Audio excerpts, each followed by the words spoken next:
Over the last few weeks, I'm sure you guys have noticed, a lot of the anti-Giannis narratives you saw in 2020, 2021 are coming back in full force.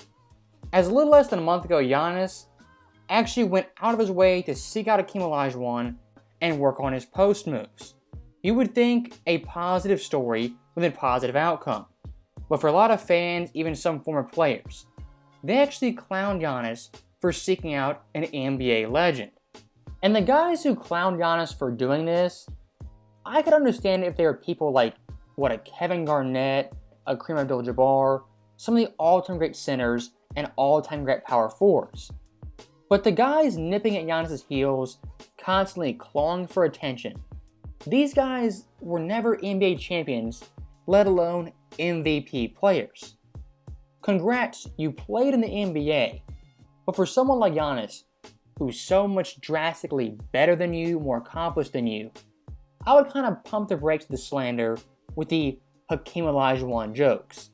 And look, we know Giannis isn't the most skilled offensive player in the world. He's no Steph Curry, no Kyrie, and no Dame Lillard. But the overall production he has, the way he dominates the game, in its own unique way, is just as impressive. As don't forget, this guy isn't even 30 years old and has come off his best year to date, averaging 31.1 points per game, his first time cracking 30 points in his career, 11.8 boards, 5.7 assists on 55.3% shooting. And most impressive, Giannis last year, he only played 32.1 minutes per game. Last year in the NBA, there were 6 guys who averaged 30 points per game. Of course, Giannis included. Out of those guys, Giannis is the only player to play less than 34 minutes per game. Looking at Giannis right there, that production on the offensive end plus the defensive end, I don't care if he can shoot 35-foot threes and go between the legs 25 times. Because at the end of the day, production is production.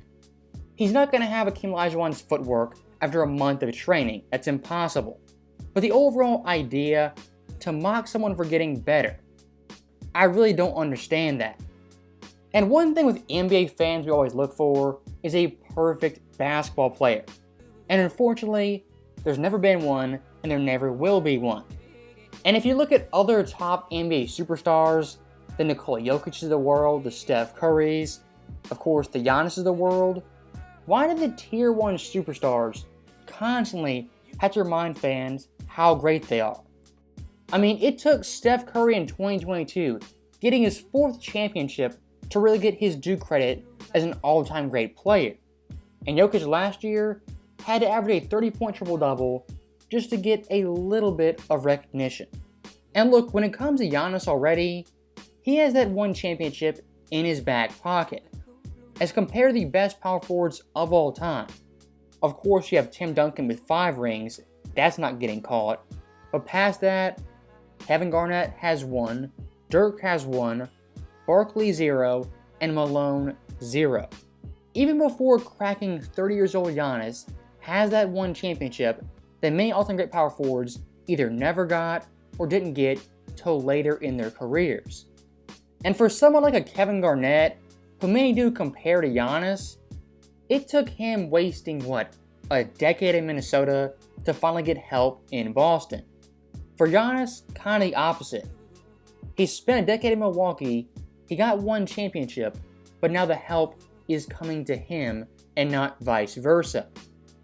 And look, it's only been one game, actually one preseason game, but the Dame and Giannis duo already really did impress me. As depending on who has the basketball, Dame or Giannis, the attention they get is pretty absurd.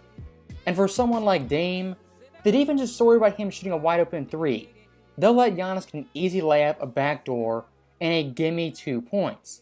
And the other way around, Giannis in the post demands so much attention, someone like Dame can get an easy kick out for a wide open 3. And that's what's so fascinating.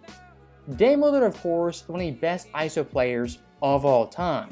And compared to someone like Drew Holiday, Chris Middleton, while those guys were great offensive players, that ISO potential was simply not there. And look, while the Lakers weren't playing their best players, kind of their B team lineups, The 1-2 punch, the Giannis Dame pick and roll, even if they don't score directly, impacts everyone on the court, as guys like Jay Crowder, Wes Matthews just get wide open shots. The only other guard big duo that has that kind of 1-2 punch impact is of course Murray and Jokic. And like in all my videos, I do want to make a larger point about basketball and basketball commentary. If you have someone like Giannis, a quote-unquote unskilled player who can't shoot, can't dribble, can't do all this stuff. If Giannis is getting clowned for not being a skilled player, going to work with Hakeem Olajuwon, how can he still dominate basketball in 2023? Just make that make sense. This guy has no elite handle, no elite jump shot, is a pure athlete averaging 30 points per game. If you believe Giannis has no skill, how is he doing that in the quote-unquote best era of basketball? And what really gets me, people with a straight face will tell you guys in the past who were great athletes didn't have a great jump shot. They could dominate today, but someone like Giannis today, who has no jump shot, no real good handles, can average 30 points per game in under 32 minutes. Make it make sense. And someone like Jaylen Brown, who last year averaged 27 points per game, made second team All-NBA. This guy did that with no left hand. That's why I always chuckle when people say this era of basketball is the best era of all time. Because looking around the NBA, you have guys with one hand averaging 27 points, guys who can't shoot averaging 30, MVPs, NBA champions who have a 10-inch vertical, and someone like Giannis who has multiple MVPs, even a championship, being a quote-unquote unskilled player. Just think about that the next time you get into debate about how skilled today's players are versus past players. Just bring this point up if you get in debate about overall skill and talent in different eras. And to wrap this video up, I'll say one last thing. When it comes to Giannis' overall mentality, his attitude, why he's one of my favorite players is this guy is always grounded and stays in reality. And when it comes to media hype, media pressure, even false media narratives, he doesn't buy into them and couldn't care less. I guess you could call it an old school mentality, kind of blocking out the noise, blocking out the media, playing in a small market, seeking out NBA legends to train with. That can be classified as an old school mindset. So that right there is the end of the video. As always, thank you guys for watching, hope you enjoyed it. I'll see you next time.